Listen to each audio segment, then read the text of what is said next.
Buenos días.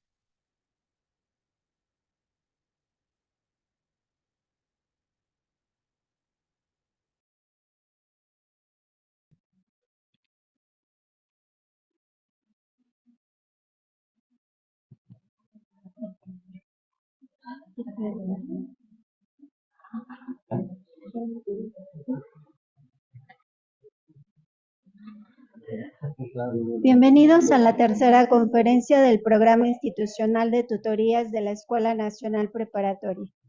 En esta ocasión, el plantel 4 lo recibe para realizar la transmisión. En primer lugar, presentaremos a los miembros del podio. Maestro en Ciencias, Eduardo Adolfo Delgadillo Cárdenas, director del plantel 4 de la Escuela Nacional Preparatoria. Bienvenido. También nos acompaña el maestro Luis Arturo Amaro Sáenz, coordinador general del Programa Institucional de Tutorías de la Escuela Nacional Preparatoria. Y también nos acompaña el doctor José Refugio Velasco García, conferencista del día de hoy. Su servidora Guadalupe Arteaga Recendis, coordinadora general del Programa Institucional de Tutorías del plantel 4. A continuación vamos a escuchar unas breves palabras de nuestras autoridades y le daré la palabra al maestro en Ciencias Eduardo Adolfo Delgadillo Cárdenas, director del plantel 4 de la Escuela Nacional Preparatoria. Muchas gracias. Buen día a todos, buen día a todas. Bienvenidos a este ciclo de conferencias del Programa Institucional de Tutorías de la Escuela Nacional Preparatoria. Agradezco la presencia del doctor José Refugio Velasco García, investigador de FES Iztacala, del maestro Luis Arturo Amaro Sáenz, coordinador general del Programa Institucional de Tutorías de la Dirección General de la Escuela Nacional Preparatoria, de la maestra Guadalupe Arteaga Recendis, coordinadora de tutorías del plantel. Agradezco la presencia del grupo de tutores de este plantel, así como a todos los tutores que nos acompañan en la plataforma de Zoom. Espero que tengamos una excelente transmisión y estoy tranquilo porque nos acompaña y respalda el ingeniero Jesús Romero Martínez, coordinador general de cómputo de la Dirección General de la Escuela Nacional Preparatoria, el licenciado Rolando de Dirección General, así como nuestros técnicos que estarán al pendientes de la transmisión. Muchas gracias. Sean todos bienvenidos a su plantel 4 Vidal Castañeda y Nájera. El programa de tutorías es un programa fundamental para la consecución de uno de los objetivos primordiales de la Escuela Nacional Preparatoria: evitar el rezago y la deserción del estudiantado, apoyando su desarrollo personal y social en aras de que se obtenga un óptimo desempeño académico, desarrollando capacidades, valores y habilidades que impulsen su trayectoria. La detección oportuna de problemáticas y el desarrollo de diversas actividades gestadas dentro del programa institucional de tutorías en momentos claves del proceso educativo repercutirá en el mejoramiento de la eficiencia terminal y en la disminución de la reprobación y el abandono escolar del estudiantado.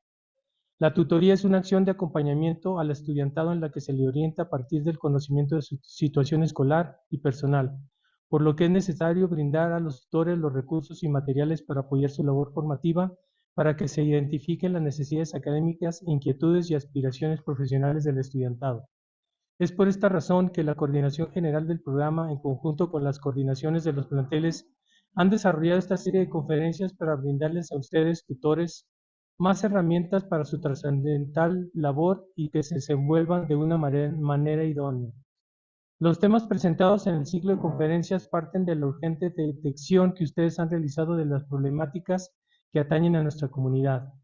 En esta ocasión, el tema trastornos relacionados con el estado de ánimo en la adolescencia aborda uno de los problemas más frecuentes que tiene nuestro alumnado y que requiere de nuestro conocimiento para saber cómo tratarlo.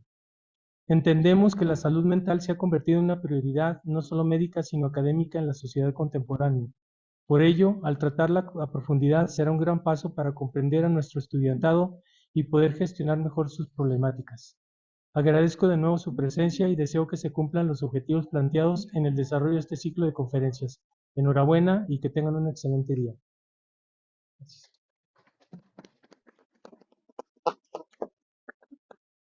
Gracias por sus palabras, maestro. Ahora escucharemos al maestro Luis Arturo Amaro Sáenz, coordinador general del Programa Institucional de Tutorías de la Escuela Nacional Preparatoria. Adelante.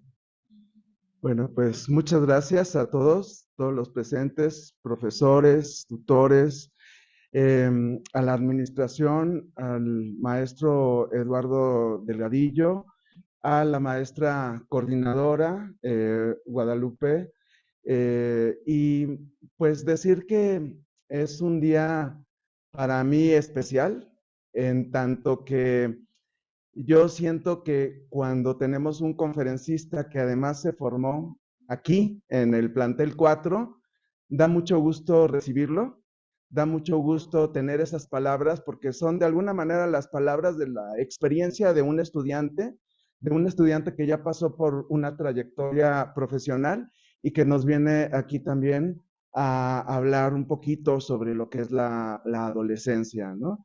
Les saludo también de parte de la maestra Valle y de la parte de la maestra Ana Laura Gallegos, quienes están impulsando el programa institucional de tutorías. También agradecer la participación del ingeniero Jesús y también del licenciado Rolando, que han permitido que este programa pues vaya también mejorando, ¿no? También comentar que es muy importante esta parte formativa del programa institucional de tutorías. En este caso, pues se decidió hacer una encuesta para que ustedes decidieran sobre los temas que se iban a trabajar y no podía faltar este tema que está relacionado con los trastornos del estado de ánimo en una sociedad tan complicada como la que estamos viviendo, con tantas problemáticas. A lo mejor si nosotros nos remitimos a nuestros años de estudiante, diremos, no, pues es que pasaba por muchos problemas, pero créanme que la sociedad actual es todavía más conflictiva y de alguna forma el que nosotros detectemos, el que nosotros conozcamos un poquito sobre estas situaciones que pueden aquejar al adolescente, pues es de gran ayuda porque nos ayuda también a actuar en algunas situaciones a nuestro nivel como tutores, ¿no? Entonces, bueno, pues agradecer nuevamente. También quiero saludar desde la preparatoria 4 a todos aquellos profesores que nos estén viendo en los planteles ahorita de manera sincrónica. Espero que sea el programa de su agrado también. Y aquellos que nos vayan a ver de manera asincrónica, también reconocer el esfuerzo que están dedicando para que este programa siga adelante. Muchas gracias a todos. Gracias. Bien, después de estas palabras emitidas por nuestras autoridades, me permitiré dar lectura a la síntesis curricular del conferencista del día de hoy. Nos acompaña el doctor José Refugio Velasco García. Él es licenciado en Psicología por la Facultad de Estudios Superiores Iztacala de la Universidad Nacional Autónoma de México. Maestría en Pedagogía por la Facultad de Filosofía y Letras de la Universidad Nacional Autónoma de México. Maestría en Teoría Psicoanalítica por el Centro de Investigaciones y Estudios Psicoanalíticos. Doctorado en Ciencias Sociales por la Universidad Autónoma Metropolitana Unidad Xochimilco.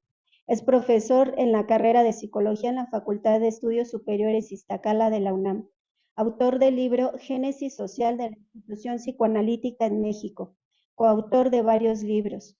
Autor de artículos publicados en revistas nacionales e internacionales. Pertenece al Círculo Psicoanalítico Mexicano y tiene más de 30 años de experiencia en la clínica psicoanalítica. En esta ocasión, el tema que nos presenta será trastornos relacionados con el estado de ánimo en los adolescentes. Y bueno, antes de darle la palabra, solo recordarle a quienes nos acompañan a través de Zoom que sus preguntas las pueden realizar a través de la plataforma y se leerán en su momento. Entonces, bienvenido e iniciamos. Por favor.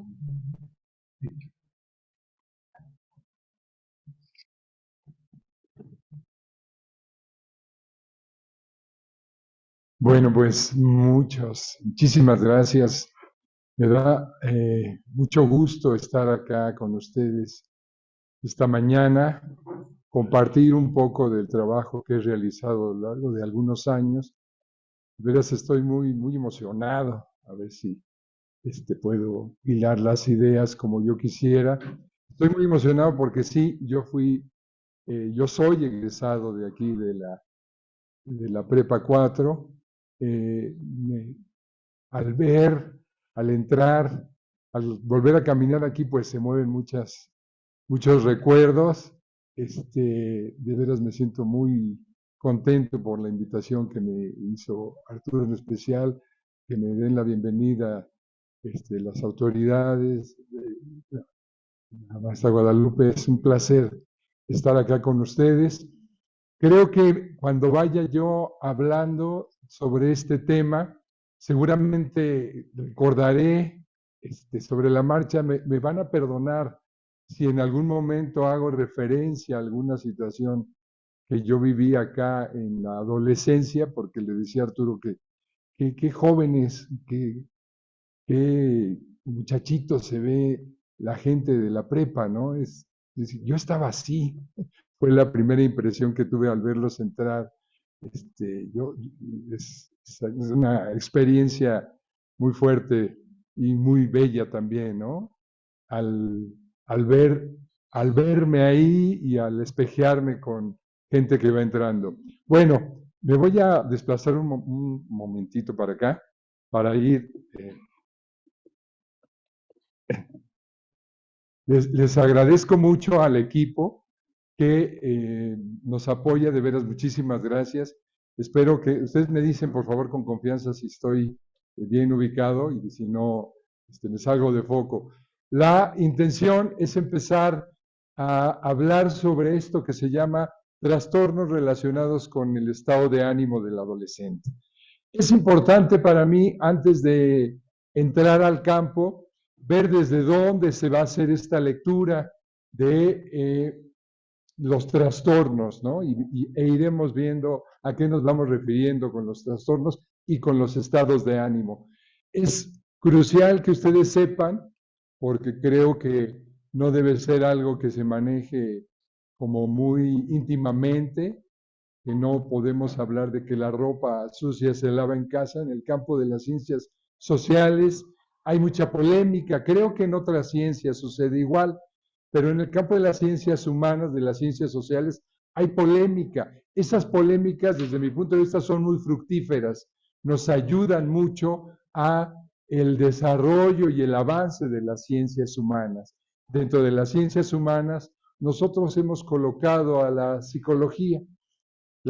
Aquí podemos ver a Skinner, a Rogers, a Vygotsky, que han sido personajes importantes dentro del campo de la psicología, pero nosotros no vamos a concentrarnos en estos autores, sino en otros que nos parecen importantes y en los cuales, a la luz de los cuales, a la sombra de los cuales, yo he sido formado junto con muchos psicoanalistas que tienen su práctica aquí en nuestro país, ¿no?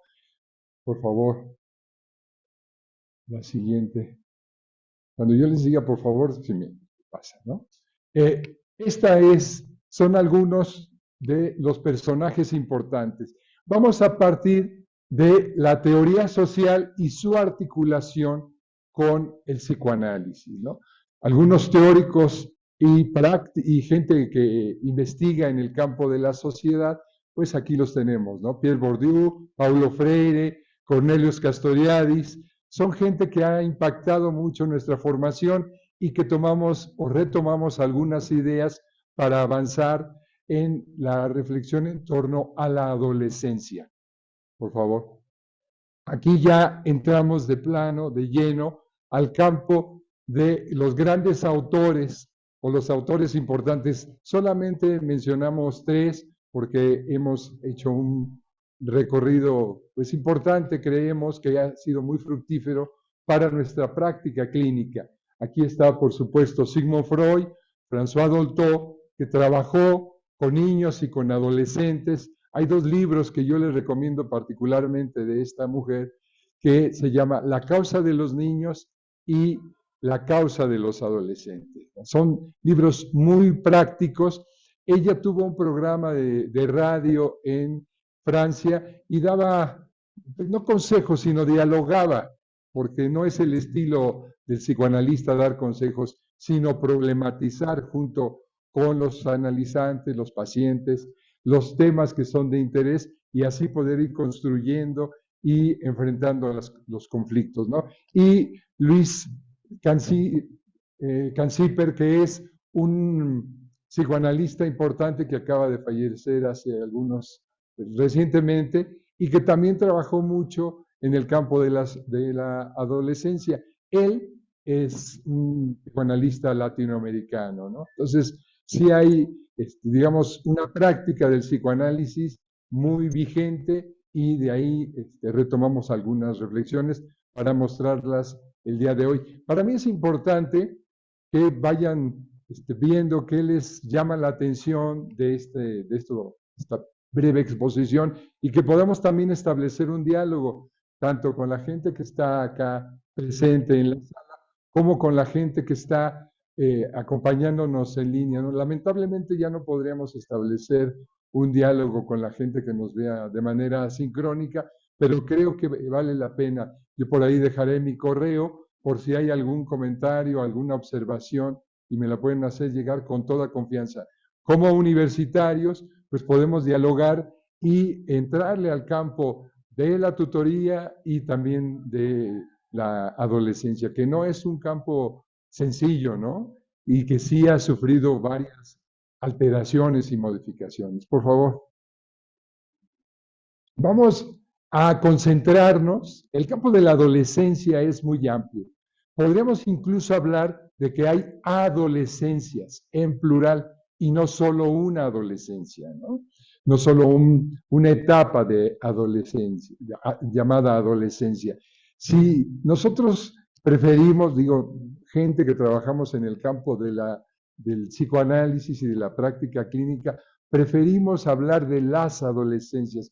Entonces nos vamos a restringir en este momento al campo de los adolescentes que están en el marco de educación media superior.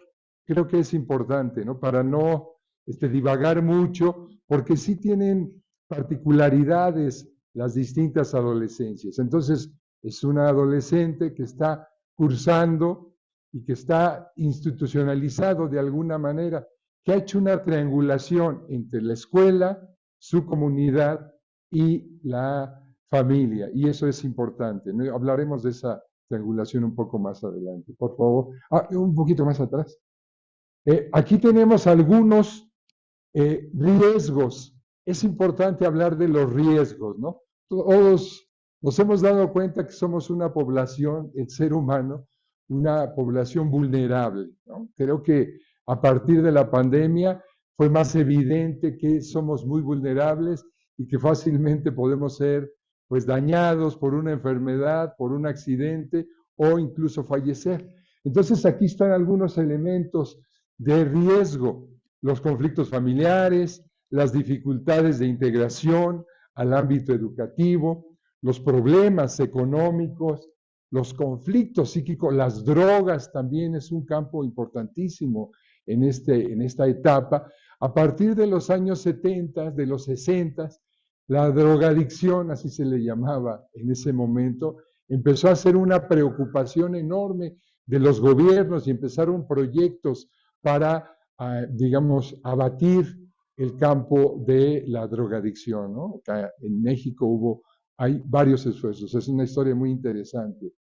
La vinculación con los grupos violentos, ¿sí? Cada vez más los grupos se articulan a la adolescencia, estos grupos violentos forman parte. Ustedes pueden ver en Salvador, las cárceles están llenas de gente muy, muy joven, ¿no? O sea, es verdad dramática la población, o sea, la cantidad de gente que entra. Es una población muy jóvenes, hombres y mujeres, ¿no? Entonces sí es importante tomarlo como un campo de riesgo y cómo se puede vincular, a veces de manera muy fácil, a veces de manera obligada por los grupos violentos, ¿no? Y los problemas de salud. Y junto con eso, pues las capacidades diferentes que puede tener un adolescente, ¿no?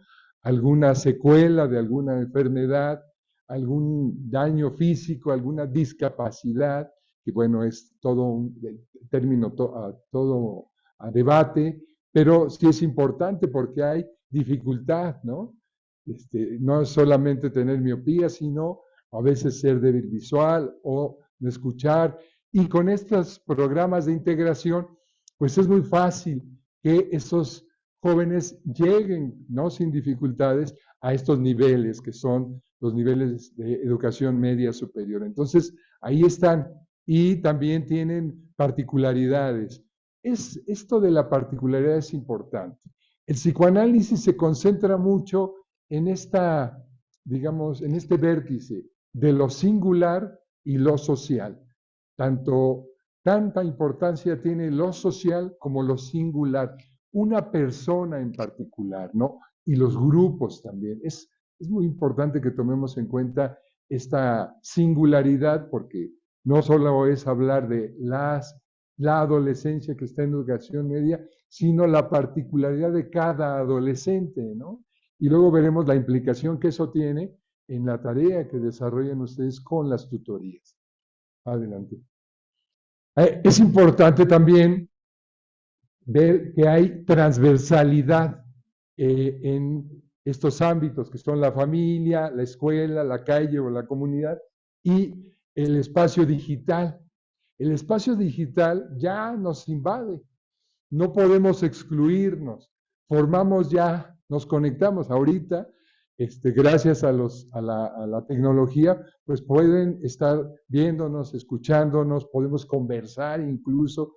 Cuando estuvo la pandemia, pues gracias a los esfuerzos que hizo la UNAM, pues pudimos continuar con el trabajo académico, ¿no? Y se generó una universidad virtual ahí donde no había.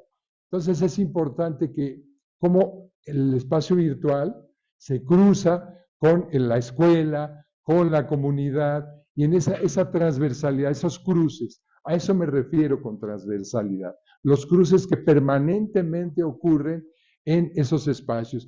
El adolescente transita de un espacio a otro. A veces esos espacios no solo son transversales, sino que se sobreponen unos encima con el otro, ¿no?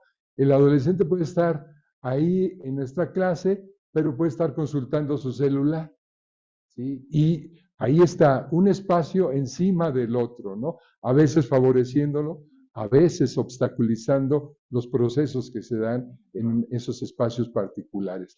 Ese sobrelapamiento y ese cruce hay que tomarlo muy, muy en consideración.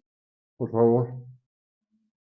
Los conflictos psíquicos. Aquí ya empezamos a ver cómo algo que tiene que ver con los estados de ánimo nos remite a los conflictos psíquicos y a los campos o a las razones por las que surgen esos conflictos psíquicos. Entonces, el trastorno va a tener que ver con el conflicto psíquico y con los síntomas que surjan. Puede sonar un poco pesimista, negativista hablar de conflictos, pero desde el campo psicoanalítico nosotros sabemos que el conflicto es algo propio del ser humano, lo acompaña desde que nace. Yo me atrevería a decir desde que aparece en la Tierra está el conflicto. Y es importante reconocer las características, los rasgos particulares de ese conflicto, porque así podemos incidir un poco en ello, modificar un poco y darle rumbo en la medida de lo posible a esos conflictos. Entonces, los conflictos en esta etapa, pues son con los amigos, la relación de pareja, la sexualidad, las drogas, la vinculación con grupos que les gusta transgredir la ley o que por alguna razón se han unido, han hecho alianzas para transgredir la ley y con los riesgos consecuentes que eso trae, ¿no? La ideación o intentos suicidas también es un conflicto muy fuerte, ¿no? Y que aparece, nos guste o no, en distintos escenarios educativos, incluso en diferentes niveles, no solamente en la adolescencia, pero en la adolescencia es particularmente importante y riesgoso, ¿no? Entonces, seguramente ustedes confirmarán o ratificarán o rectificarán estos, digamos, rubros que yo coloco ahora como conflictos, ¿no? Como ámbitos conflictivos. La depresión, ¿sí? O sea, se cruza la depresión o aparece alguien con depresión y venía muy bien trabajando y de repente ya no le importa la vida, ¿no? Ya no le ve sentido. Las psicopatologías severas, ¿no? Que también es importante tener como idea de cómo se presentan y las dificultades. La alimentación, o sea, una patología severa sí puede ser los trastornos de la alimentación, ¿no? Que tienen que ver con la anorexia, la bulimia.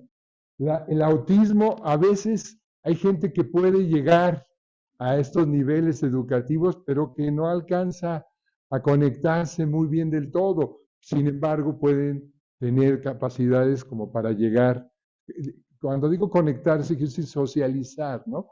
Pero pueden tener, a pesar de eso, capacidades intelectuales a veces muy, digamos, deslumbrantes, ¿no? O inéditas, o muy sorprendentes, quiero decir. Y pues la psicosis, o sea, generalmente hablamos de locura, ¿no? No está nada mal referirnos a la locura, pero sí, ya la gente como que se conecta con otro mundo y no puede establecer conexiones con el mundo más cotidiano, ¿no? Eh, Parecería ser que esto no aparece en la escuela, pero de repente podemos ver gente con rasgos esquizofrénicos y sí vale la pena tenerlo en cuenta, ¿no? Hay autores que dicen que en la adolescencia se resignifican cosas y pueden aparecer síntomas graves que se empezaron a promover o a gestar en la infancia, ¿no? Entonces, sí es importante que estemos como alerta de estos estados, por favor. Entonces vamos ya a ir como acotando el territorio y a hacer una equivalencia, ¿sí? Un símil entre los trastornos y los síntomas. ¿Por qué le llamamos indeterminados? Porque no conocemos las causas. Para conocer las causas de un síntoma, incluso las causas de un síntoma físico, pues no es tan sencillo. Mínimamente tiene que hacerse uno análisis, a veces hasta biopsia, ¿no? Entonces, igual ocurre con los síntomas mentales o psíquicos. No es fácil saber cuál es la causa. Se habla de que son multifactoriales, pero no se puede reconocer con claridad los factores ni la interconexión entre los factores. Por eso hablamos de indeterminado. Es decir, indeterminado quiere decir que poco sabemos de eso. Este asunto nos remite, como se dan cuenta, de inmediato al campo de la ignorancia, que no nos debería avergonzar ser ignorantes, ¿no? Sino reconocer que hay esa ignorancia que no sabemos y que podríamos convocar al saber, promover el saber, investigar, y creo que esa sería una manera interesante de enfrentar los trastornos o los síntomas psíquicos. No sé si me explico.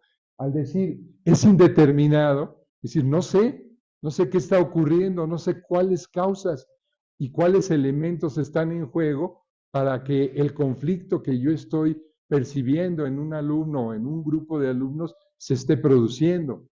Podemos tener algunas hipótesis, pero hay que tomarlas como tales, como hipótesis. Si decimos, esta es la causa, entonces creo que estamos siendo un poco arrogantes. Si nos colocamos en la ignorancia, podemos empezar a investigar. Evidentemente, desde el psicoanálisis, esta investigación incluiría al afectado o a los afectados, ¿no? Por esos síntomas, por esos trastornos. Para nosotros este punto de partida es crucial.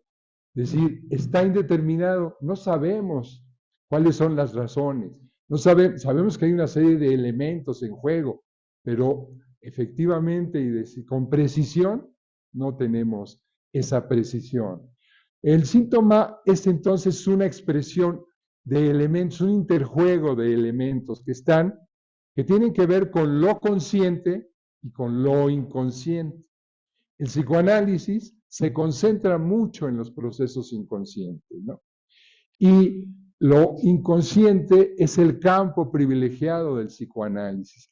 Freud, en su práctica, se dio cuenta de que la serie de síntomas que enfrentaba no tenían que ver con un yo quiero ser así, sino con una serie de mecanismos de los cuales la gente no daba cuenta de manera sencilla.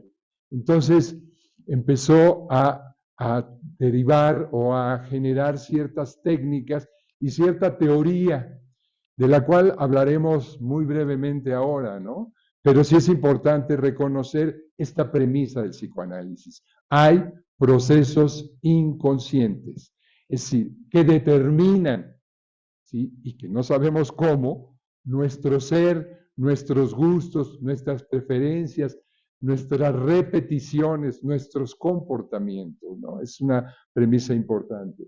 Nuestro sufrimiento, a fin de cuentas, esta palabra es importante, sufrimiento. Freud lo llama malestar en la cultura.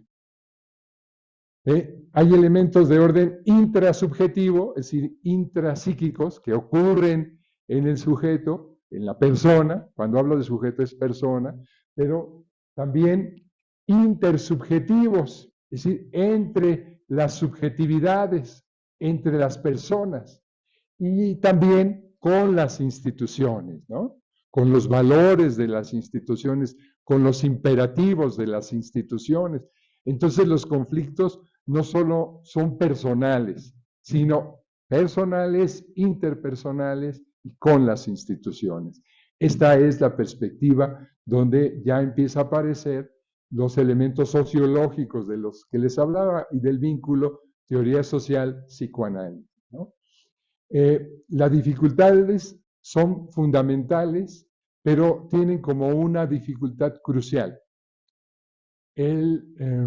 la imposibilidad de darle rumbo a la pulsión de muerte.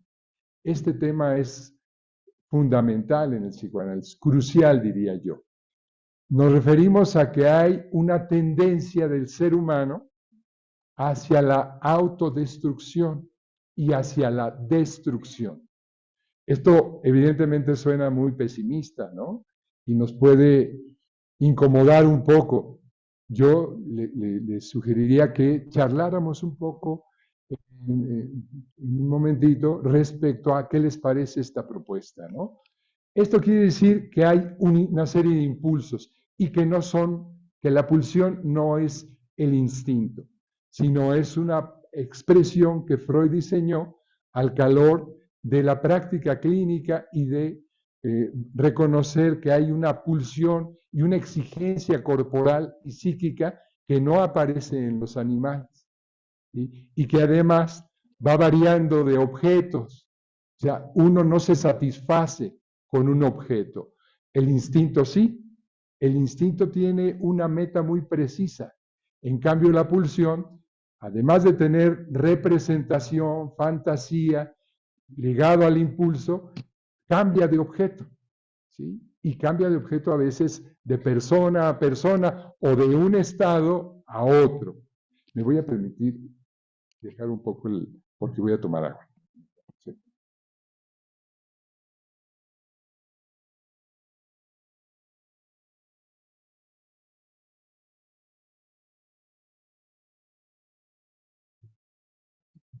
Bueno, por favor.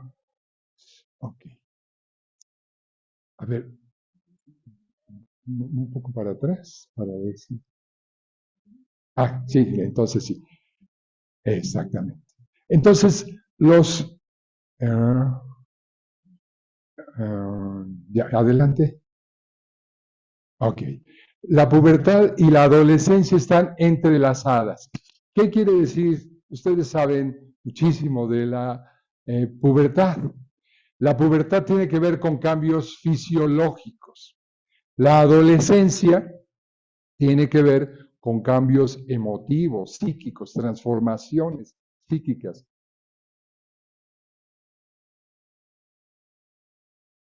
Con los conflictos del cuerpo, es decir, nuestro cuerpo entra en juego. El adolescente se dice que adolece de ritos que lo lleven a transitar de la infancia a la adultez.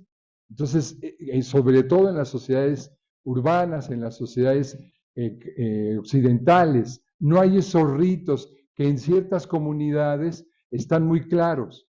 Entonces se habla de que se adolece de esos ritos, pero también adolece de muchas cosas, ¿sí? Por eso se le denomina adolescente y se escogió esa palabra, que es una palabra común para muchos campos sociológicos, psicológicos, incluso también médicos. Se adolece, pero también se quiere ser. Ahí está el cuerpo en juego. Se quiere ser como otro. Sí, hay modelos o hay personas cercanas que se quisiera tener ese cuerpo. Aquí entramos ya a un campo muy interesante, muy complejo. Se quisiera tener rasgos. Entonces el cuerpo está en crisis y nuestro ser está en crisis. Y ya entramos en un conflicto intrasubjetivo, en un estado de ánimo, porque no estamos del todo conformes con lo que la naturaleza nos dio, o estamos tan conformes que nos creemos los superiores respecto a los otros. El juego de la comparación entra aquí en escena. Permanentemente hay una comparación de nuestro cuerpo con los otros cuerpos, con los de nosotros, con los de los otros cercanos y con los de otros que aparecen en los medios, en internet, en diferentes escenarios que están muy cercanos a nosotros o a los cuales podemos acceder de manera inmediata a través de lo digital. Entonces hay conflictos de prestigio y también hay burlas, ¿sí? Nosotros, aunque no tengamos el cuerpo que deseamos, podemos burlarnos de otros cuerpos o alguien se puede burlar de nuestro cuerpo. Y bueno, los apodos son la evidencia de esa posibilidad, pero también de esa violencia que circula permanentemente. Y de esa violencia, dicen algunos, como normalizada, ¿no? Y que generalmente, pues es a veces hasta aceptada, ¿no? O a veces es muy dolorosa, nos hace sufrir, dependiendo quién nos la diga o dependiendo nuestro estado de ánimo. Es importante este asunto de las burlas porque circulan con mucha fuerza entre los adolescentes. Y a pesar de que hay toda una ideología, una forma de impulsar el respeto, no dejan de aparecer las burlas en torno al cuerpo o algunos rasgos del cuerpo o alguna falta del cuerpo, ¿no? O algo que creemos que nos falta o algo que vemos que le falta al otro o que le sobra al otro, ¿no? Por favor. La familia, los conflictos familiares, aquí los podemos ver. Todo esto va generando estado de ánimos y síntomas en el adolescente. Los divorcios, la violencia doméstica, los problemas económicos, el deseo de los padres respecto a los hijos. Esto es muy interesante, ¿no? Tú debes estudiar medicina porque es la tradición, o debes ser abogado porque es la tradición, pero el hijo no quiere o se engancha, sin querer se engancha, ¿no? Es decir, acepta, pero no es tan sencillo. ¿Cómo lo acepta? ¿Qué síntomas aparecen en esa aceptación? ¿O qué revelaciones, qué conflictos, qué luchas? Entonces aparece algo que para nosotros es muy importante, la lucha generacional, que es algo muy general y que tendríamos que verle. Ustedes saben que esa frase es importante, ¿no? El diablo está en los detalles, es la frase. Los rasgos de la lucha generacional, ¿sí? Ahora está muy en boga. Cuando yo estaba preparando la conferencia, me estaba acordando desde cuándo está el reggaetón de moda. Y haciendo, según mis cálculos, seguramente es un poco antes, desde el 2006 ya el reggaetón estaba fuerte. Y ya en esa época decía, a mí no me gusta el reggaetón, ¿no? Y no me gusta la forma en que se baila, ¿no? Y no me gustan las letras. Pues sí, ahí se nota, luego el código postal. los años que va teniendo uno, ¿no? O sea, en esos gustos y disgustos se nota, pero también a gente de alguna, digamos, contemporánea a los adolescentes, puede no gustar el reggaetón, pero sí es un elemento importante. ¿Cómo se da la lucha generacional? Se puede expresar en los disgustos por un tipo de música, por un tipo de arte, por la vestimenta, por las palabras que se usan. Es decir, hay demasiadas formas, pero también relaciones donde la lucha generacional aparece, ¿no? Y ahí aparece el deseo de los padres. No me gusta que hables así, no me gusta que seas así, no me gusta que te vistas así, me gustaría que te vistieras así. Pero hay una, digamos, una disonancia, una tensión entre lo que quiere el padre y lo que quiere ser el adolescente. Ser y estar. Así quiere, él quiere estar en el mundo de otra manera, no como el papá o la mamá quisiera, ¿no?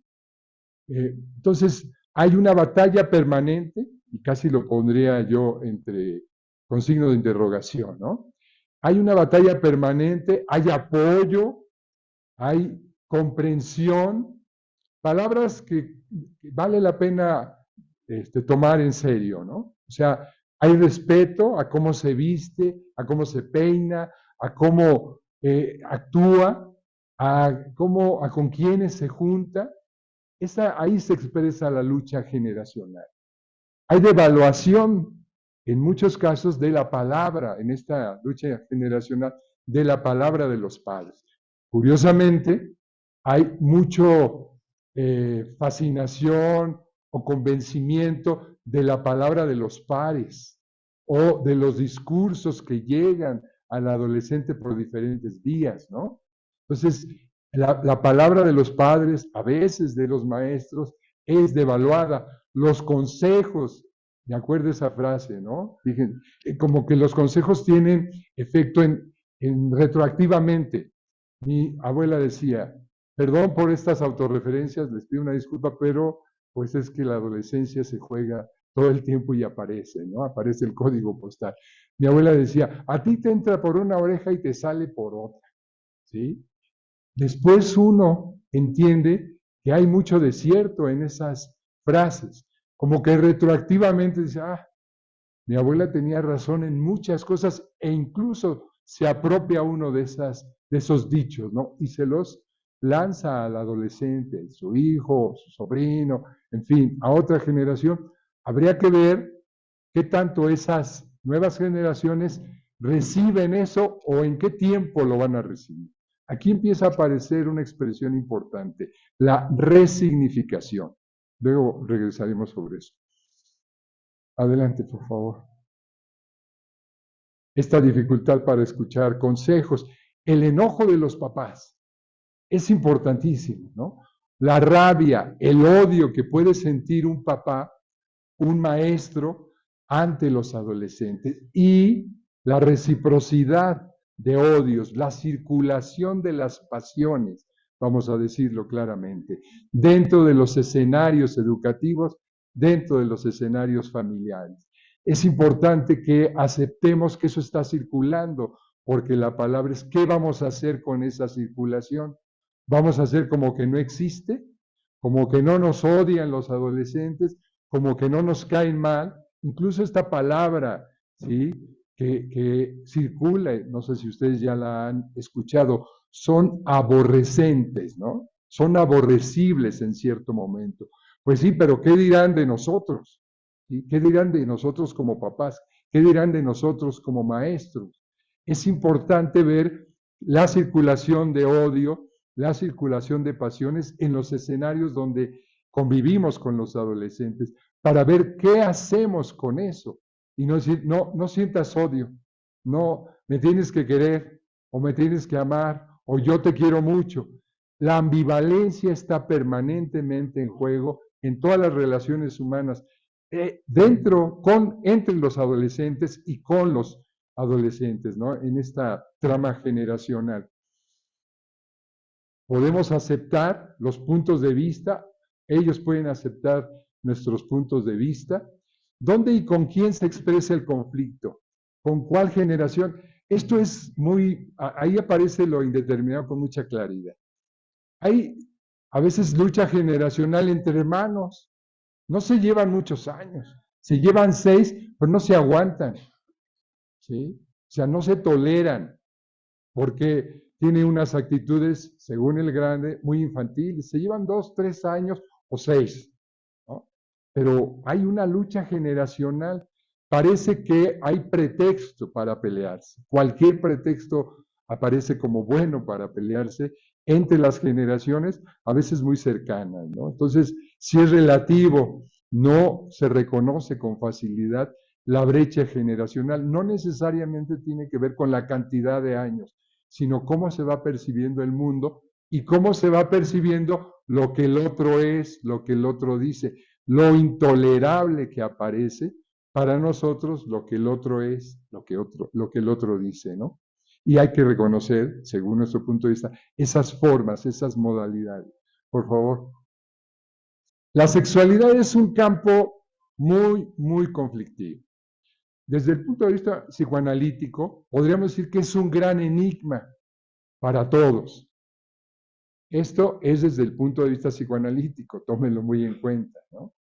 Es decir, aparece no solamente como un desarrollo y como una práctica sexual que se debe de tener, sino aparecen como conflictos permanentes con el placer y con el displacer. Esto hay que tenerlo muy en cuenta, porque el cuerpo en la adolescencia, puede incluso ya suceder desde antes, se vuelve como espacio de placer y el adolescente se reconoce ya esos espacios, ¿no? La masturbación es una forma de encontrar el autoerotismo, el autoplacer. Se da placer el propio adolescente. Tiene contacto con su propio cuerpo y lo puede reconocer, ese placer, y puede hablar de él, incluso puede ser utilizado ese placer, y puede ser, y esto es bien importante, y ya lo es así, comercializado ese placer. O sea, la sexualidad, no sé si ya se dieron cuenta, pero se vuelve un gran negocio dentro del proceso de desarrollo del capitalismo. En cuanto se vio que la sexualidad era algo importante para la existencia humana, se convirtió en un gran negocio. Y también, y esto es muy importante, están ligadas fantasías, acciones, búsquedas de placer. Y en esa búsqueda puede haber conflictos entre la realidad y la fantasía. La fantasía es bien importante, ¿no?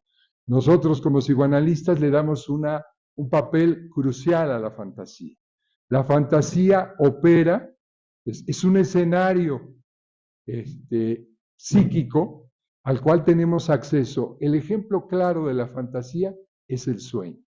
Cuando ustedes sueñan, están teniendo una fantasía que no sabe uno cómo se gestó. Freud decía que es la expresión cifrada de un deseo inconsciente. Eso era un sueño. Igual en la fantasía, ¿no? Hay un deseo inconsciente que está operando, pero esos deseos a veces se quieren cumplir y a veces no se toma en cuenta la normatividad de la realidad ni las relaciones sociales. Se le da más importancia a la fantasía. Entonces hay graves problemas. Una cosa más importante que tiene que ver con los discursos de la sexualidad. Esto es crucial, fundamental, ¿sí? Los discursos sobre la sexualidad están en contra de la sexualidad reprimida. Desde el punto de vista de un autor que nos es muy caro, muy querido para nosotros, que es Michel Foucault, la sexualidad no está reprimida, puede estar reprimida, pero no es solo eso. Está también, es un espacio de proliferación, estoy utilizando la palabra de Foucault, proliferación de los discursos. ¿Qué quiero decir con esto? quiere decir que se toma la sexualidad para decir, así se debe vivir la sexualidad. Eso no se debe hacer con los genitales. Eso sí se debe hacer. Entonces hay prohibiciones e imperativos en torno a la sexualidad. Ustedes pueden ver, para poner un ejemplo, un sexólogo y un sacerdote. ¿Qué dirá sobre la sexualidad? Son dos discursos distintos, ¿sí? Alguien que está pugnando por la diversidad sexual tiene otro discurso. Y así vamos encontrando multiplicidad de discursos. Esa multiplicidad de discursos, imagínense cómo estallan o cómo se van instalando eso múltiple en los adolescentes, ¿no? Chocan, conflictúan y también hacen cortocircuito con los placeres, con la búsqueda de placer. Entonces, no la pasamos bien de adolescentes, ¿no? No es tan grato. Entonces, hay una tensión fuerte, psíquica muy fuerte. Por favor. Las preferencias sexuales, las diferencias sexuales. ¿Qué tanto y cómo se juega? ¿Y cómo se posicionan los diferentes adolescentes en un espacio escolar respecto a esas diferencias, ¿no? Cómo incluso la identidad sexual, no se quiere ese cuerpo, se quiere otro cuerpo, o con ese cuerpo se quiere hacer otras cosas que, y pongo entrecomillado, normalmente pues no lo haría ese cuerpo porque es un cuerpo que pertenece al varón, ¿sí? Es decir, la identidad sexual está en juego y eso genera estados de ánimo. Hay gente, y creo que no cometemos ninguna transgresión, que en ciertos momentos, incluso ya muy pequeños, quieren una transición hacia otro sexo, ¿sí? Y hay todo un debate legal en torno a esas transiciones, ¿no? Toda una serie de problemas legales, problemas psíquicos, problemas de relación con los padres o apoyos, o a veces hasta exigencia. Dice que se quiere cambiar, pues vamos a hacer todo lo posible, sin meditar el asunto, ¿no? El psicoanálisis no se asusta de estas cosas. El tema de la sexualidad lo empezó a trabajar Freud desde que empezó a trabajar con sus pacientes a finales del siglo XIX. Fue muy cuestionado porque dijo, la sexualidad ocupa un lugar fundamental en la existencia del ser humano. Le llamaron pansexualista. Dice, este hombre ve en todos lados el sexo. O sea, nada más está pensando el sexo, es un enfermo, dijeron los socialistas, ¿no? Lenin dijo, está justificando la moral sexual de la burguesía, pero parece ser que tenía algo de razón, o mucha razón, para darle un lugar privilegiado a la sexualidad en la existencia humana. Entonces tenemos muchos problemas con la sexualidad personal y colectivamente, ¿no? Y aquí aparecen, están impulsando estados de ánimo del adolescente.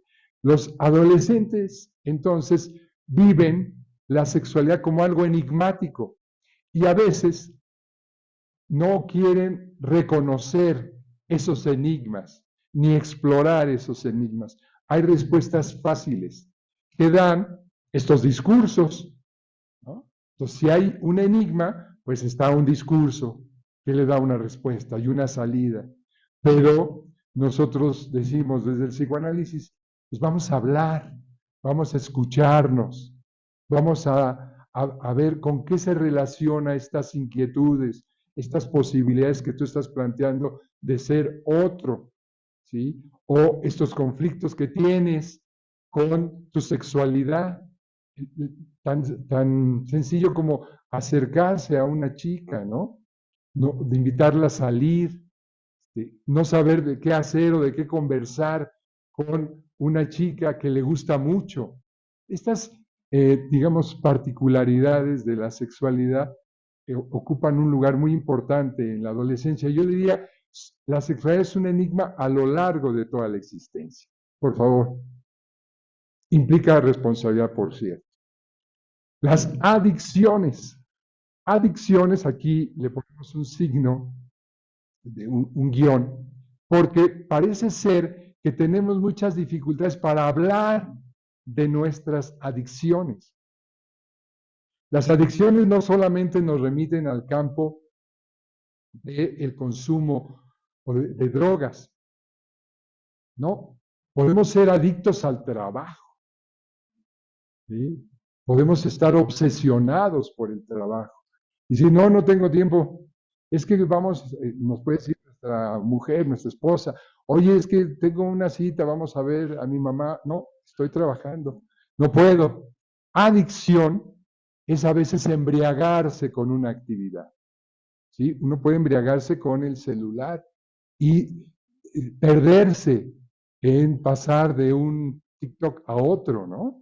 Es decir, de una imagen de Facebook a otra, de una historia de Facebook a otra. Es decir, hay una tendencia y se dice adicción, acá desde el psicoanálisis, porque no queremos hablar de esa embriaguez, de eso que nos produce embriaguez. Los juegos, los videojuegos, el cigarro, el alcohol, muchas cosas nos embriagan. Lo repetimos, lo hacemos todo el tiempo. No importa los alimentos, ¿no? También son una forma de adicción. Entonces, tenemos una tendencia a repetir, a hacer lo mismo, una especie de compulsión a la repetición, que no queremos tomar, no podemos tomar distancia para repensar esos vínculos que tenemos con un objeto, con una actividad, con una sustancia, ¿no? No podemos, sobre todo cuando esas sustancias generan dependencia física. Eso es algo terrible, ¿no? Y también, como ya se van dando cuenta, muchos elementos de la subjetividad se vuelven un gran negocio para empresas o para grupos, ¿no? O sea, la adicción al alcohol, se vuelve un gran negocio, es uno de los negocios más importantes del mundo, ¿no? El alcohol, ¿sí? En sus diferentes presentaciones, porque la tendencia a la embriaguez parece ser algo muy humano, ¿no? Si se dan cuenta, no hay, pues no sé si ustedes conozcan alguno, ¿no? Pero no hay ningún animal dentro de la naturaleza que no sea el ser humano que tenga esta tendencia a la embriaguez, ¿no? Que ande buscando alguna sustancia para emborracharse, para embriagarse, para trastornarse un poco, o estas compulsiones, estas adicciones, ¿no? Bueno, a ver, por favor. Los grupos mortíferos son importantísimos, porque todo esto va generando estados de ánimo, ¿eh? Los grupos mortíferos están, como decía al principio, se cruzan, pueden estar cerca de la comunidad, ¿no? Estamos cerquita. Cuando, perdón, les dije que podían hacer alguna autorreferencia. Cuando yo era estudiante estaban de moda los panchitos, ¿sí? Acá, en Santa Fe. Bueno, acá, creo que por allá. Entonces, teníamos miedo de que llegaran. Era una zona riesgosa, no sé ahora cómo está el asunto, pero estábamos en una zona riesgosa. Ahora, gente venía de esas colonias de Santa Fe, ¿no? de algunas partes de acá de Tacubaya. Entonces, yo vivía en Escandón. Entonces, eran zonas que llegaban y que se traslapaban, se encimaban en la escuela, ¿no?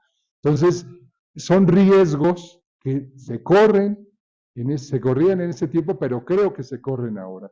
Los grupos delincuenciales, las organizaciones ahora, porque están más organizados, creo que en mi época, ¿no? De adolescente, están convocando, a veces exigiendo, a veces obligando a los adolescentes a pertenecer a esa comunidad, si se les puede llamar así.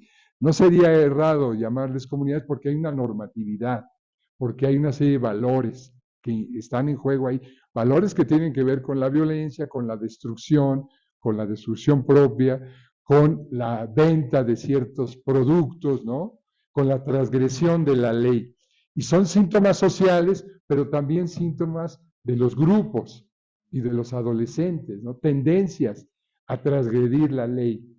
Y están intereses en juego, y están relaciones de poder, intereses económicos básicamente, pero también intereses de prestigio, ¿sí? Porque así somos los seres humanos, nos interesamos mucho por tener dinero y por tener poder. No quiero decir que esté mal, sino que creo que es una descripción hasta cierto punto precisa. Y convocan, acosan, obligan, amenazan para que se pertenezca a esos grupos. Y está en juego aquí el sadismo y masoquismo. Esta expresión vale la pena que la tomemos en cuenta. Hacer mal al otro y que nos hagan mal a nosotros. Y sentir placer en eso. O sea, puede llegar a niveles de crueldad extrema, inimaginables, ¿no? Que pueden jugarse tanto en el voyeurismo como en el exhibicionismo. Entonces se hace una combinación: sádico, masoquista, exhibicionista, voyerista.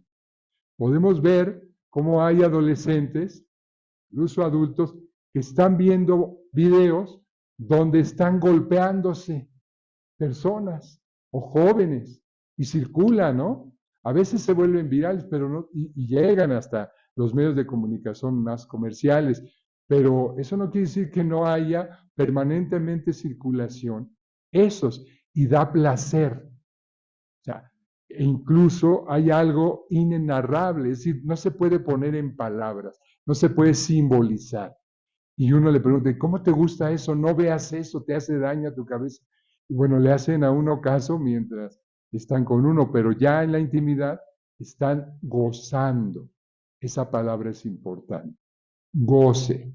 Están gozando de estas imágenes. Y a veces pueden ser protagonistas de estas escenas, ¿no? Por eso hablamos de sadismo, masoquismo. Y son estados donde el placer ocupa un lugar fundamental, crucial, importante. Es el impulso. La pulsión de destructividad está ahí en juego. La pulsión de ver, la pulsión de exhibirse también, ¿no? Hay diferentes formas de exhibirse, pero hay algunas muy crueles, ¿no? Muy nefastas, muy inenarrables, que uno no quisiera ni siquiera nombrar, pero que existen y circulan y se producen permanentemente y están asociadas a estados de ánimo. Son síntomas sociales, pero también son síntomas psíquicos que circulan o que se asientan en grupos y también en sujetos muy de carne y hueso, ¿no? Por favor. Hay figuras que están en la comunidad, que son representativas, que son líderes, pues, de esos grupos, ¿no? Y entonces uno pueden llegar, por alguna razón, porque a lo mejor también son buenos para la violencia, pero también son buenos para estudiar, o tienen habilidad para llegar a la educación media, ¿no? O llegaron. Y esto es importante que lo tengamos muy en cuenta.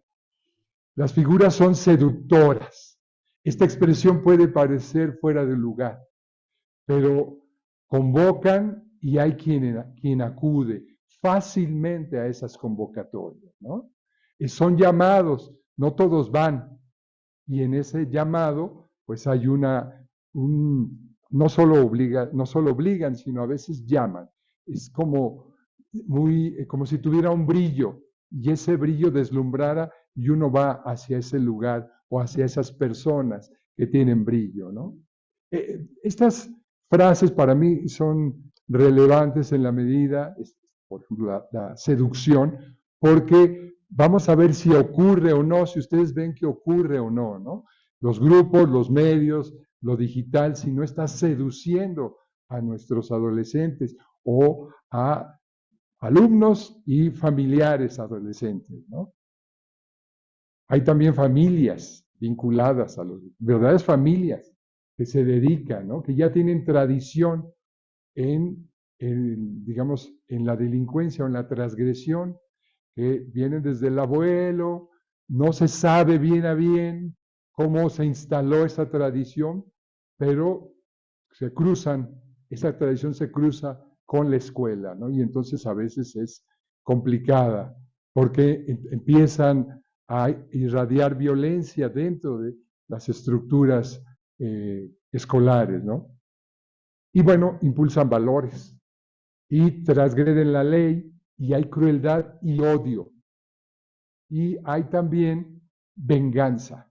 Son palabras muy cotidianas, pero de veras que están todo el tiempo.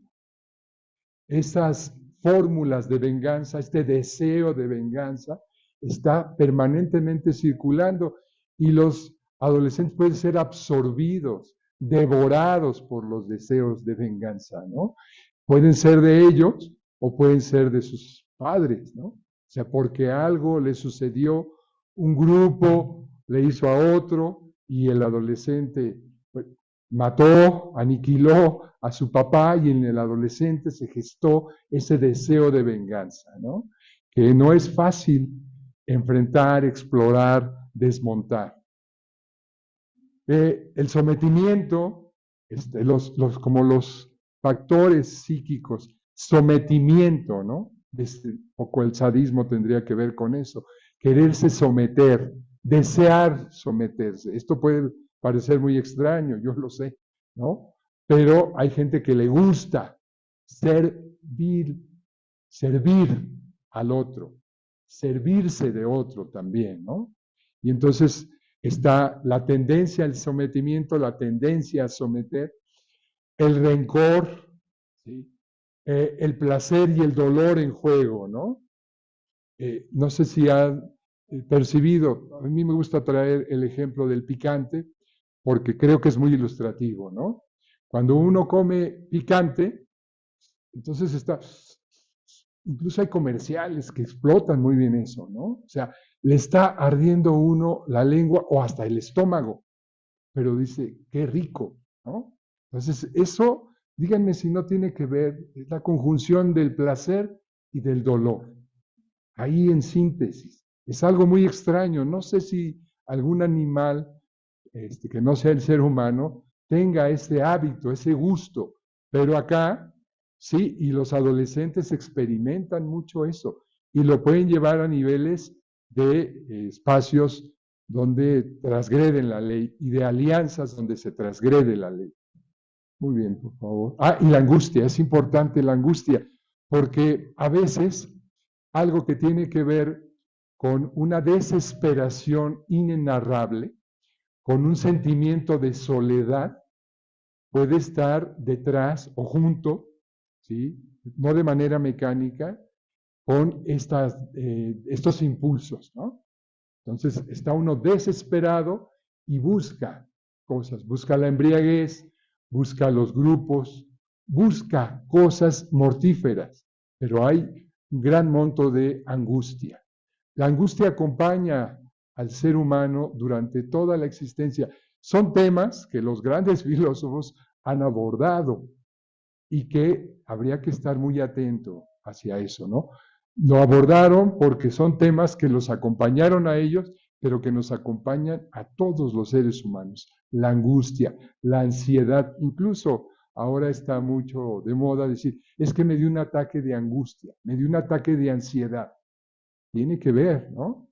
Entonces hay que ver cómo la angustia aparece y no se sabe por qué. Y a veces se puede encaminar hacia la embriaguez, hacia la transgresión de la ley. La fragilidad, ahora vamos con los problemas de salud y las capacidades diferentes. De nuevo, aquí sí reiteraría, ¿no? Las dificultades económicas, los límites del cuerpo, la fragilidad económica, cualquiera le puede pasar un accidente, pero también cualquiera puede caer en bancarrota o meterse en un gran problema económico, ¿no? Los grandes capitalistas se meten, los de la clase media con más razón nos metemos en grandes problemas económicos. Hay sufrimiento psíquico y corporal. Cuando algo nos duele físicamente, hay sufrimiento psíquico. Esto es bien importante, ¿no? O sea, hay una serie de fantasías de circulación. El dolor no es solo físico. Si alguien muere, es un gran dolor psíquico.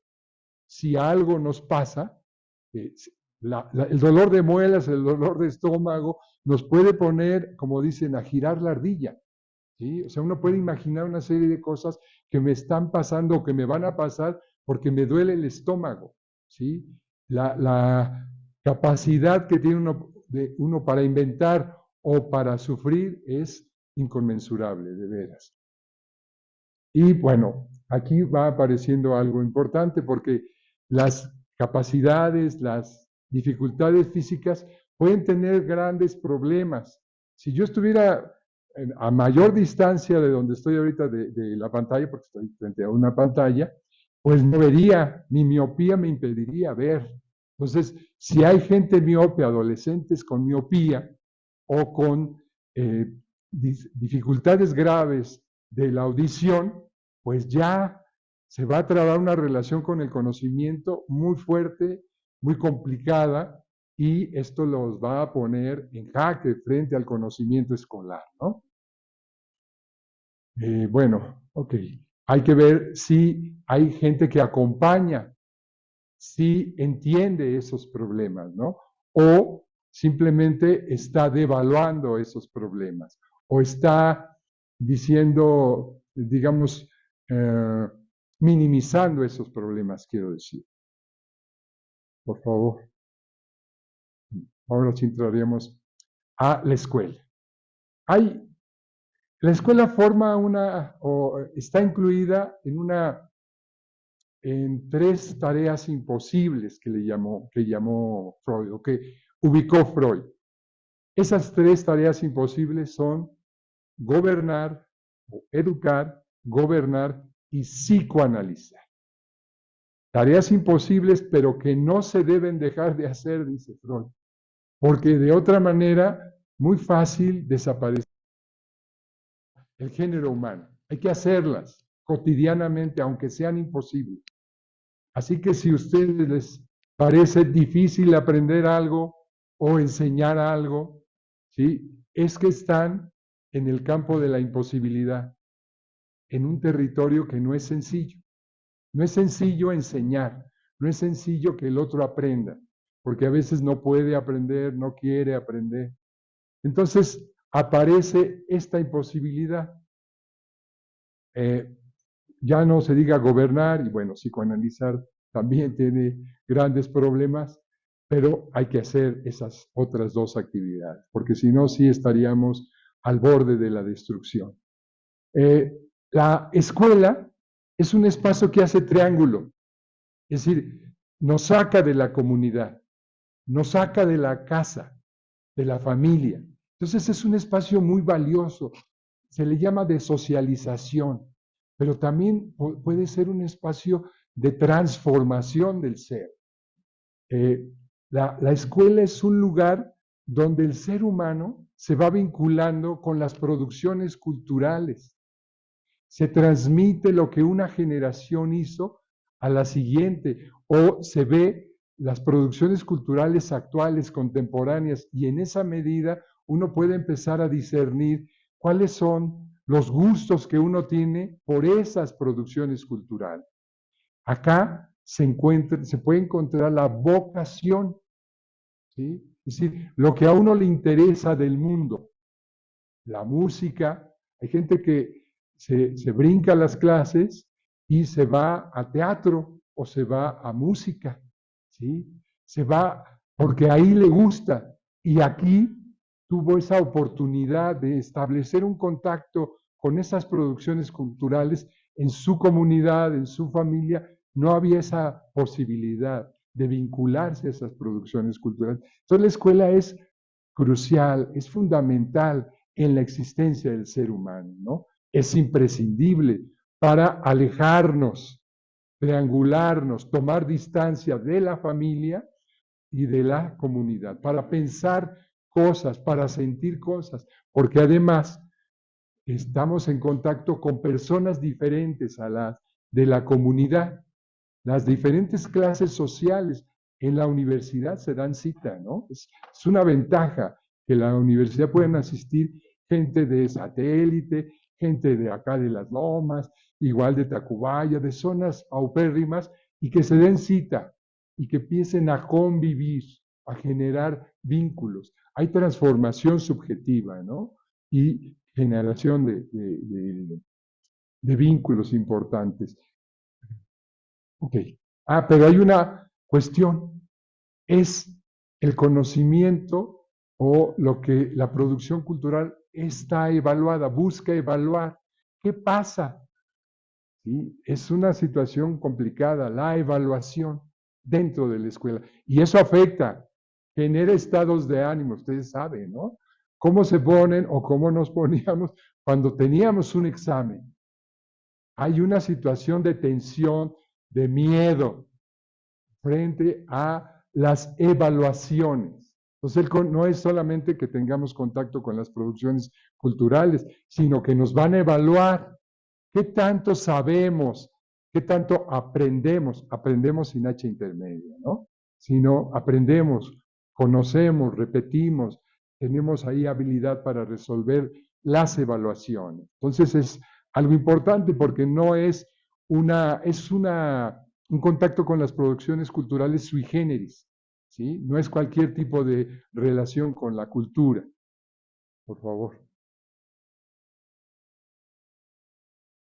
Bueno, tiene que ver con la jerarquía institucional, la evaluación y posibilidades de conflicto con la evaluación, ¿no? Hay gente que deserta, hay gente que tiene calificaciones bajas, hay gente que no viene a ciertas clases, ¿no? No le gusta y peor, porque va a ser evaluado, porque tiene que participar, porque tiene que leer, porque tiene que escribir, por las habilidades que se requieren en la escuela, las cuales son evaluadas. No es sencillo. Estudiar, dice Paulo Freire, es un trabajo, es un verdadero trabajo. Y no le pagan al adolescente por estudiar, pero es un trabajo. Se requiere habilidad, se requiere disciplina y se va aprendiendo, ahí sí con H intermedia, ¿no? Se va uno transformando mientras estudia, se va uno acostumbrando a estudiar y luego llega algo que uno no alcanza a entender, le puede ir gustando estudiar. Es algo realmente maravilloso, que algo que no le gustaba se puede convertir en un gusto, en un vicio incluso, ¿no? En una adicción. Estudiar, leer, es algo sumamente interesante. Hay una cosa aquí que me interesa enfatizar, los obstáculos. ¿Cómo andamos de tiempo? 20 minutos. Perfecto. Entonces voy a tratar de irme acelerado, pero porque sí me interesa conversar con ustedes por lo menos unos 10 minutitos. Los obstáculos epistemofílicos. Y aquí me voy rápido a la expresión saber. ¿Qué queremos decir con este vocablo, obstáculos epistemofílicos? Quiere decir que siempre hay una afiliación con estas producciones culturales. Tan sencillo, nos gusta o no nos gusta. Esta afiliación es algo fundamental, porque quiere decir que sentimos placer al escuchar, al leer, y ese placer inédito o ya al que estamos acostumbrados va a tener que ver con cómo nuestro desempeño académico. Por eso hablamos de saber. Tenemos contacto con el conocimiento, pero este conocimiento no es aprendizaje, es un saber que se produce. Nosotros tenemos un vínculo afectivo con cualquier materia, cualquiera. Podemos querer a varias materias, ¿no? O querer a los profesores que imparten las materias, o algo conflictivo. No nos cae bien el profesor, pero nos gusta la materia, ¿sí? Todo esto genera estados de ánimo. Por eso hablamos de saber y no de aprendizaje desde el punto de vista psicoanalítico. En lugar de la escuela en nuestras vidas. Aquí tomo una frase de un compañero, pero a mí también me queda bien, de un amigo, ¿no? La universidad me salvó. De repente, yo ya no sentía gusto por ir a Escandón, me cambié a la Roma, y ya no sentía gusto por venir a Escandón, a convivir. Algo pasó y ya después que entré a psicología, totalmente. O sea, ya no, algo pasó, ya no, como que ya no quería yo tanto a mis amigos y sí quería estar en la universidad. Algo que no entiendo todavía del todo, empezó a suceder, los vínculos se olvidaron. Y uno evoca y dice, ah, qué bonito, pero ya no. Le parecía algo diferente, algo, ya no pertenece uno ahí. Vino de ahí, porque no se trata de negar el código postal ni las raíces, pero hay cierto extrañamiento al estar con esos vínculos, con esas personas. Y no es que uno reniegue, es que algo sucedió subjetivamente y hay otros gustos, tan sencillo como eso, ¿no? Hay otras cosas que le gusta a uno hacer. Por eso puede uno haberse salvado. Cuando sabe las historias de ahí del barrio y a dónde llegaron algunos cuates, parece que sí, la universidad me salvó, pero me atrapó y no me soltó. Adelante. Bueno, acá creo que ya hemos hablado de eso. La que sigue, por favor. Entonces, el estado de ánimo implica trabajo psíquico. Esto es algo importante, ¿no? Creo que ya hemos abordado un poco de eso. Estamos experimentando los adolescentes, uno como adolescente experimenta un verdadero torbellino. Podemos decir que es un caos. Todo lo que se enfrenta el adolescente, ¿no? Y nosotros como profesores formamos parte de ese caos. Es interesante ver todo lo que puede ocurrir por objetiva y subjetivamente, ¿no? Y no es fácil simbolizarlo, es decir, no es fácil hablar de ese caos, no es fácil nombrarlo, se experimenta como cosa, como algo que está ahí en el cuerpo, indecible, impronunciable, ¿no? Dice un autor que es Jacques Lacan, como algo del orden de lo real, que no puede ser dicho. Por favor, enfrenta muchas encrucijadas. Y hay muchas promesas de placer, de bienestar. Y bueno, ya decíamos que hay seducciones. El trabajo psíquico es permanente. En los sueños uno sigue trabajando. El cuerpo duerme, pero uno sigue ahí con lo que pasó ahora en este día o lo que pasó antes, por favor.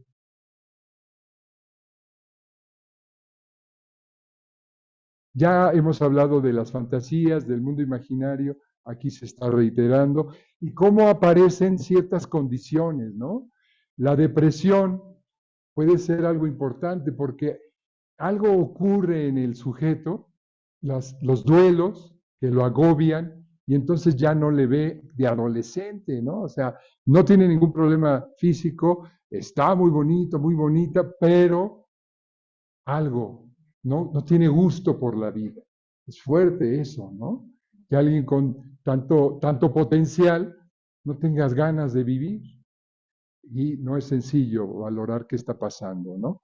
La circulación pulsional, las fantasías. Cuando hablamos de lo imaginario tiene que ver con esas fantasías. ¿Y qué hacer? Vamos a decir que es cuestión de control de impulsos. Desde el punto de vista psicoanalítico diríamos que esto es reducción. Que lo podemos decir, pero es una manera muy sencilla de ver este gran problema, esta serie de grandes problemas. Tratar de valorar el trabajo psíquico. Y ahí viene la tarea de los tutores, que no es una tarea sencilla. Esto es importante señalar. Vamos adelante, por favor. Hay una dimensión psíquica en todo lo que hace, todo el trabajo que hace quien se involucra con la tutoría, pero no son psicoterapeutas. Yo doy tutoría a algunos grupos, pero evidentemente parece que entro al campo de lo clínico, sin que yo tenga la intención de hacer clínica o de hacer terapia grupal. ¿Por qué? Por todo lo que hemos dicho anteriormente. ¿Sí? Por estos vínculos entre los adolescentes, por estos vínculos con el aprendizaje. Entonces, es algo que a mí me gustaría que pudiéramos trabajar o pensar que hay una tarea clínica y que en ese sentido debería de existir o existen la posibilidad de acompañar, no sé si de resolver, pero sí de acompañar. Y vale la pena ver qué tantos reconocimiento puede tener uno de sus límites, es decir, de sus capacidades, de su disposición a escuchar, porque puede escuchar una cosa que moleste mucho en las tutorías. Y es importante también que otros nos acompañen, por eso creo que este tipo de conferencias, de charlas, son muy valiosas, ¿no? Porque es como acompañarse en una tarea donde, pues, son, digamos, los propósitos de esa tarea de tutoría no es sencilla. La escucha ocupa un papel importante, ¿no? Es fundamental. El trabajo físico y psíquico que realizan los tutores. O sea, hay desgaste psíquico, ¿sí? Y ahí entramos al terreno del salario, por supuesto, ¿no? Es importante porque hay un trabajo que puede ser extra, ¿sí? Un plus de trabajo, pero así está y por lo menos así van las condiciones. Pero sí es un trabajo extra que se realiza y que no hay que, digamos, devaluar ese extra que se está dando y que es importante ver cómo acompañamos y nos acompañamos en ese proceso de trabajo extra, porque es un desgaste y hay que ver nuestros límites, porque si no, puede ser algo nocivo y también puede afectar el cuerpo del tutor, ¿sí? Porque es una carga. Escuchar no es sencillo, acompañar no es sencillo, ¿no? Y por eso vale la pena echarle montón al problema, ¿no? O sea, yo no estoy solo como tutor, somos varios, ¿no? Es la institución la que puede apoyar, ¿no? Vamos con la otra, por favor. Y acá está. El problema es con el saber, el problema es con las relaciones sociales, ¿no? Y bueno, creo que ya hemos hablado de estas. Esta expresión creo que vale la pena, ¿no? La tutoría como un autosocioanálisis. Es decir, vamos a hacer un análisis y que los alumnos hablen. Si ellos hablan más que nosotros, creo que esa es una ganancia. Promover que ellos hablen. Aquí viene una palabra que ya hemos comentado, resignificación. Que vuelvan, que den la vuelta, ¿no? Bueno, a ver, si quieren vamos terminando. Creo que ya, aquí sigue. Estas son como algunas posibilidades que seguramente ustedes ya han puesto en práctica. La que sigue, por favor. La que sigue. Esta es una frase, la pueden leer ustedes ahí. A mí me gusta mucho esta parte de la canción de Joaquín Sabina, ¿no? Porque es una realidad. Cuando uno está aprendiendo desde la realidad psíquica. Uno no puede saber qué le pasó o qué le está pasando al adolescente. Esta chica estaba en clase de latín y está embarazada. ¿Cómo vincularse con el latín si está embarazada? Se está preguntando sobre su dolor, sobre qué hacer con ese ser que viene, ¿no? Pues muchas gracias por su atención. Vamos a dialogar ahora con los minutos que nos quedan. Espero que algo de tiempo que déjenme tomar acá. Con confianza, por favor, los comentarios, las observaciones, las preguntas. Sí, adelante. Sí, adelante.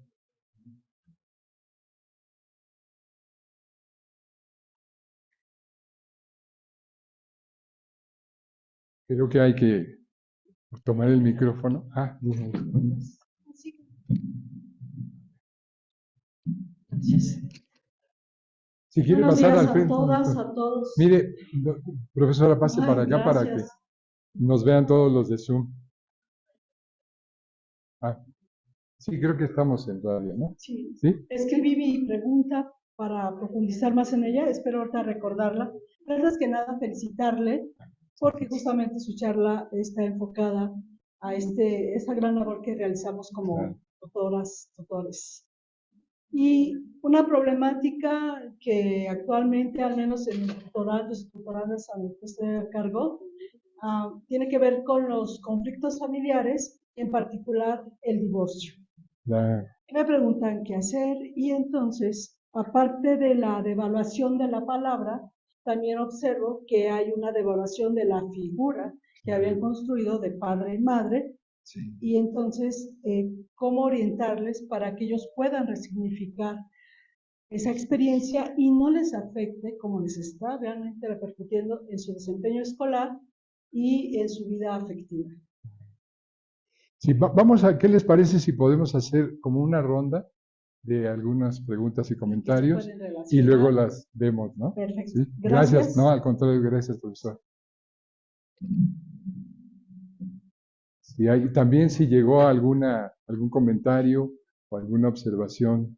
Bien. Por la línea. Yo voy a hacer preguntas de Zoom.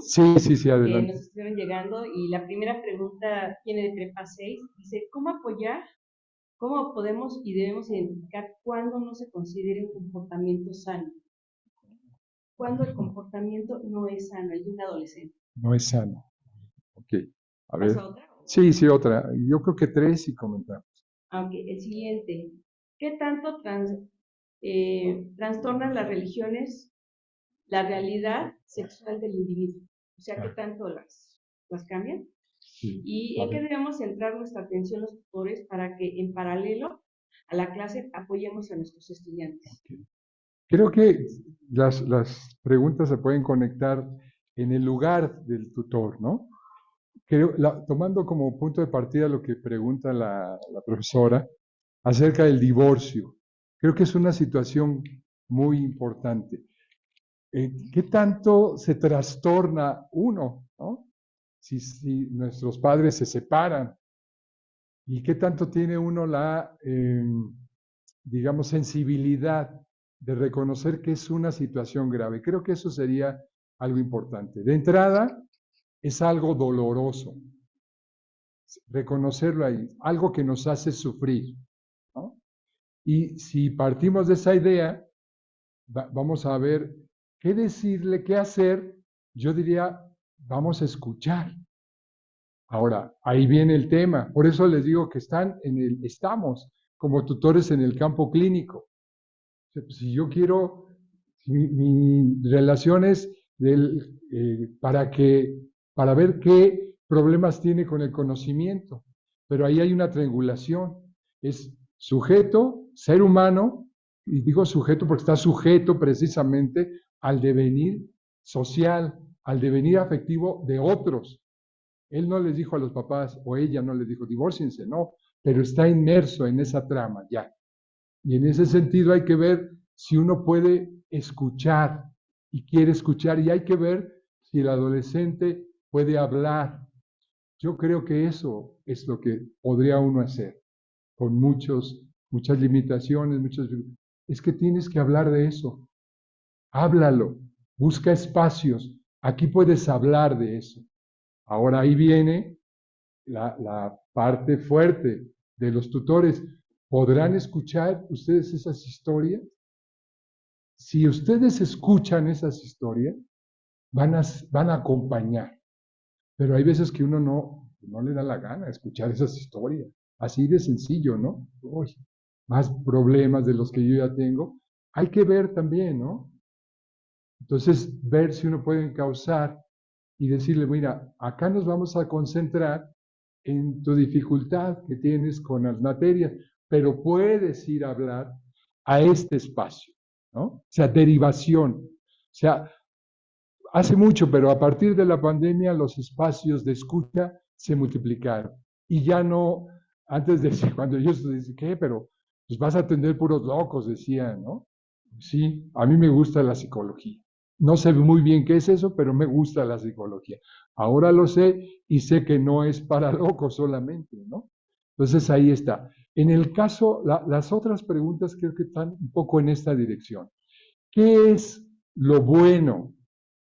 ¿Y qué afecta digamos, qué es un comportamiento sano? Hay una definición que a mí me gusta mucho, de Enrique Pichón Rivière. La salud mental es aquel que se adapta, tiene salud mental aquel que se adapta activamente a la realidad.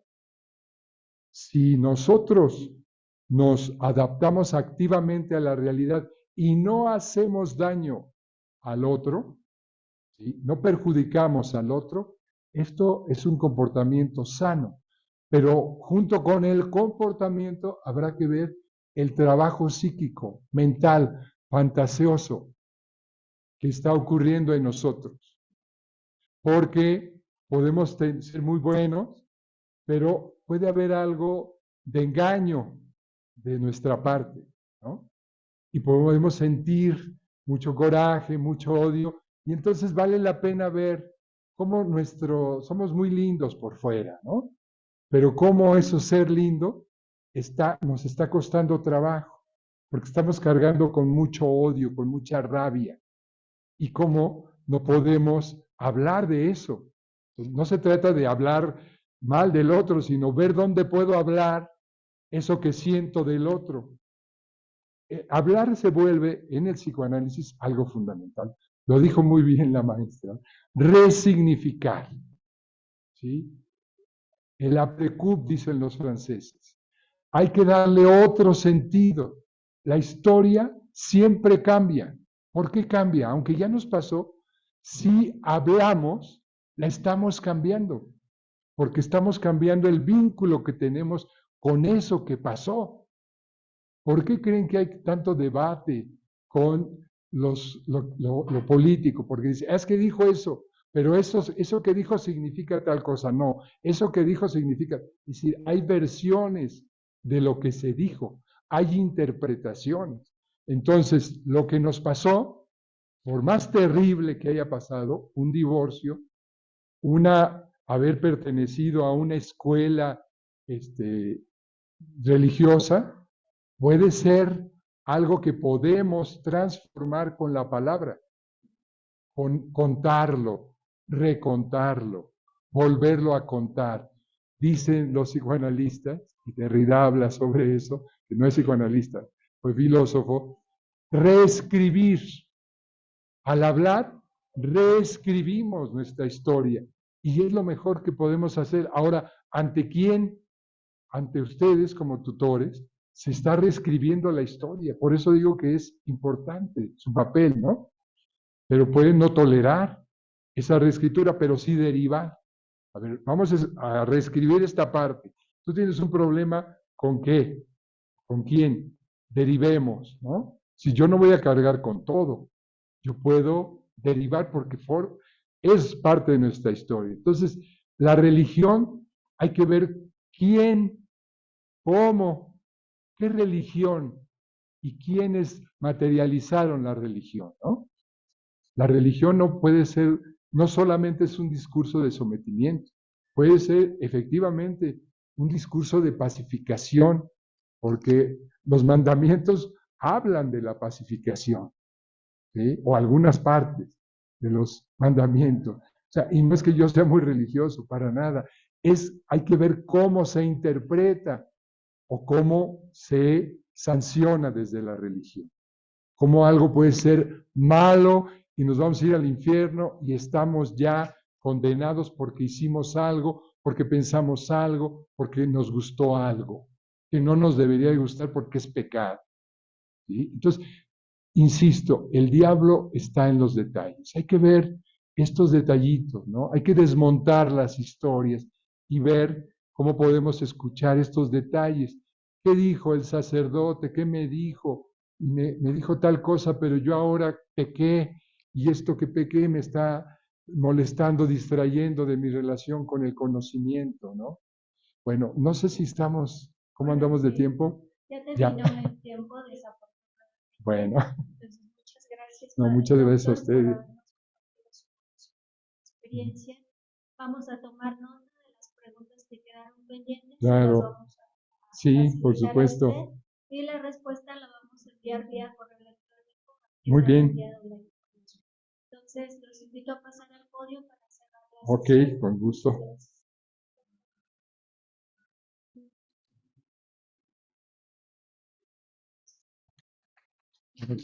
Puedes pasar.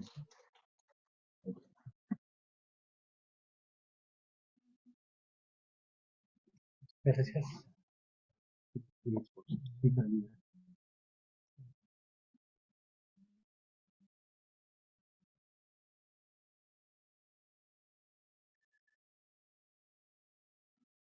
Bueno, este, agradecemos la atención que nos han prestado. Esperemos que pues estén contentos. Yo me voy con un mundo de reflexiones. También a las personas que están en cada uno de los planteles, al plantel 6 que tuvo que entrar pues de manera directa porque están en paro también, y a todas las personas, el personal que aquí nos ha apoyado, y desde luego a nuestro director del plantel 4 que está aquí presente apoyando también pues todos estos eventos y el programa de tutorías. Muchas gracias. Y quiero también hacer entrega de este reconocimiento a nuestro ponente, el doctor José Velasco, pues quien con mucha calidad de conocimiento nos vino aquí a ilustrar muchas cosas. Entonces, por favor, démosle un aplauso.